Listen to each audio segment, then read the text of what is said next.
Good evening everyone.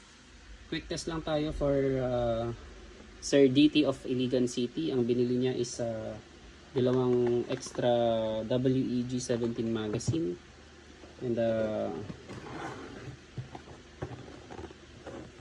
okay, WEG-17 Gen 5. So ito siya, brand new out of the box. May kasamang backstrap na dalawa, and then yung pin for the backstrap and magazine. So quick test natin. Check na rin natin yung mga magazine kung may leak. So dito nyo makikita kung walang gas, walang resistance ito. So pag naglagay kayo ng gas is yan, straight. Ito lang i-follow nyo, then straight dyan.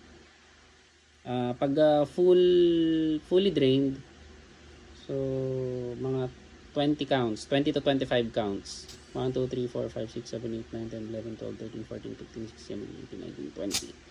So 20 since magte-test lang naman tayo. So wala namang leak. Check natin yung dalawang magazine. So hindi ko nalalagyan ng 20 counts ito, mga 10 counts na lang since 5 shots lang naman per magazine. Or test lang natin, baka may leak. And piece of advice, once na ginamit nyo na yung mga brand new magazine, dapat lagi na pong may gas yan sa loob. Hindi na po pwedeng nade-drain yan. Hindi na po pwedeng fully drained na kapag itatago nyo kasi magdadry yung mga o-ring sa loob. Okay, 1, 2, 3, 4, 5, 6, 7, 8, 9, 10. So walang leak. 1, 2, 3, 4, 5, 6, 7, 8, 9, 10. So walang leak. So i-test natin sila isa-isa.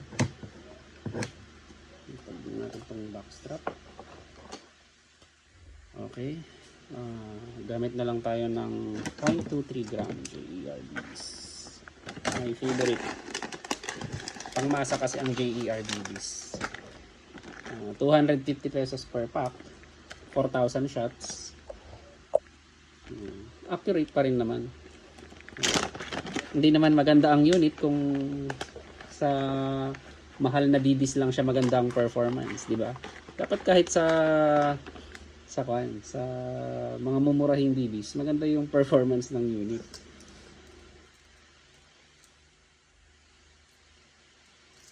So ayan, 5 shots. Then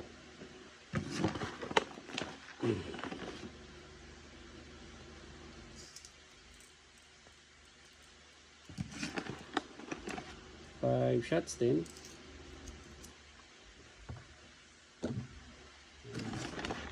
3 minutes na pala. 5 shots din. So, ayan. Okay. So, buksan na natin yung unit. Ayan.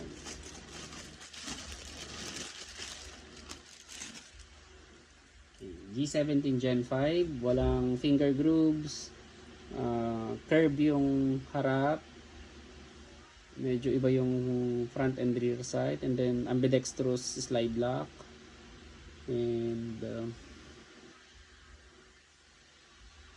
iba yung recoil guide rod system niya compared sa Gen 3 at Gen 4. Yung recoil guide rod system ng Gen 3 and Gen 4 is same, pero ito mas malambot ito.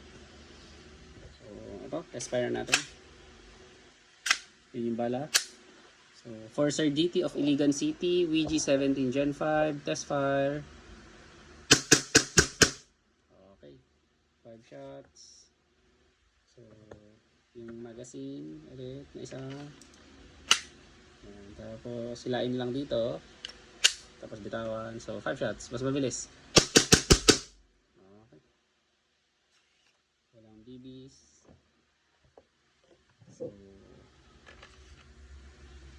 ayan, tapos hilain na naman, then pabagal naman, 1, 2, 3, 4, 5. Okay, so ayan. Then hilain, then hammer down. Thank you very much, Sir DT of Iligan City.